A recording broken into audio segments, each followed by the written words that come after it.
وہ زمین ہماری آخری امید ہے، لیکن احمد کی زندگی اس سے زیادہ قیمتی ہے۔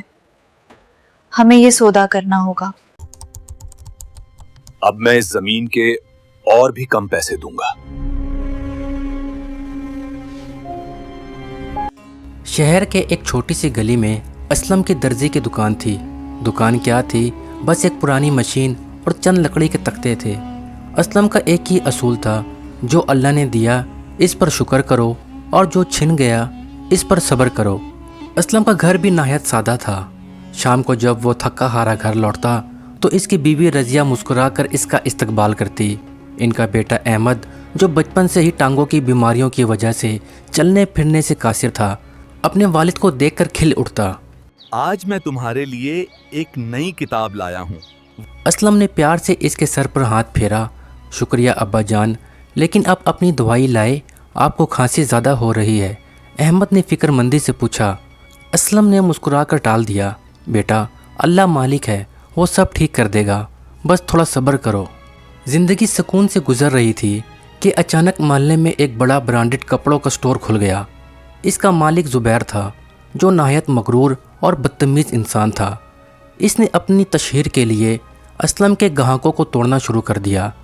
ایک دن زبیر اسلم کی دکان پر آیا اور طنزیہ لہجے میں بولا، اسلم بھائی، یہ پرانی مشین بیچ کیوں نہیں دیتے؟ اب دور بدل گیا ہے، میرے سٹور پر آؤ، تمہیں وہاں نوکری دے دوں گا، ورنہ بھوکے مرو گے۔ اسلم نے سکون سے جواب دیا، زبیر صاحب، رزق دینے والا اللہ ہے، میری یہ پرانی مشین مجھے حلال کما کر دے رہی ہے، مجھے اس پر صبر ہے۔ زبیر ہنستا ہوا چلا گیا، لیکن اسلم کے گاہک واقعی کم ہونے لگے۔ گھر میں فاقوں کی نوبت آنے لگی۔ رضیہ پریشان تھی، لیکن اسلم کا توکل نہیں ڈگمگایا۔ ایک رات محلے کی دکانوں میں شارٹ سرکٹ کی وجہ سے آگ لگ گئی۔ بدقسمتی سے اسلم کی دکان اس کے زد میں آ گئی۔ جب تک فائر بریگیڈ پہنچی، اسلم کی دکان، اس کی مشین اور گاہکوں کے قیمتی کپڑے سب راکھ ہو چکے تھے۔ اگلی صبح محلے کے لوگ جمع تھے۔ زبیر بھی وہاں موجود تھا اور ہمدردی کے لہجے میں طنز کر رہا تھا، دیکھا اسلم، میں نے کہا تھا نا کہ حالات بدل لو، اب دیکھو تمہارا سارا صبر دھواں بن کر اڑ گیا، اب کیا کرو گے؟ اسلم راکھ کے ڈھیر کے سامنے کھڑا تھا۔ اس کی آنکھوں میں آنسو تھے، لیکن لبوں پر الحمدللہ تھا۔ اس نے آسمان کی طرف دیکھا اور کہا، یا اللہ، تو نے دیا تھا، تو نے لے لیا، مجھے اس آزمائش پر صبر عطا کر۔ محلے والے حیران تھے کہ ایک شخص جس کا سب کچھ لٹ گیا، وہ اب بھی خاموش ہے۔ دکان چلنے کے بعد اسلم نے مزدوری کرنا شروع کر دی، لیکن احمد کی حالت اچانک بگڑ گئی۔ ڈاکٹر نے بتایا، آپریشن فوراً کروانا ہوگا، ورنہ وہ ہمیشہ کے لیے معذور ہو سکتا ہے۔ آپریشن کے لیے 5 لاکھ روپے کی ضرورت تھی۔ اسلم کے پاس 1 روپیہ نہیں تھا۔ وہ در گیا، لیکن کسی نے مدد نہ کی۔ وہ زبیر کے پاس بھی گیا، جس نے شرط رکھی کہ اسلم اپنی وہ چھوٹی سی زمین جو اس کے پاس گاؤں میں تھی، اسے کوڑیوں کے دام بیچ دے۔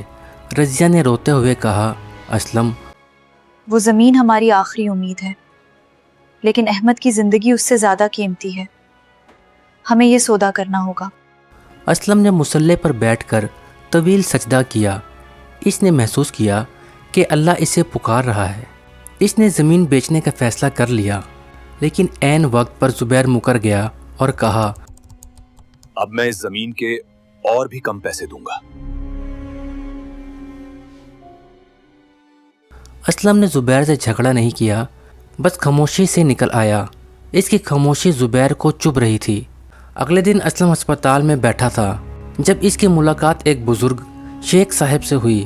شیخ صاحب وہاں اپنے کسی رشتہ دار کی عیادت کے لیے آئے تھے۔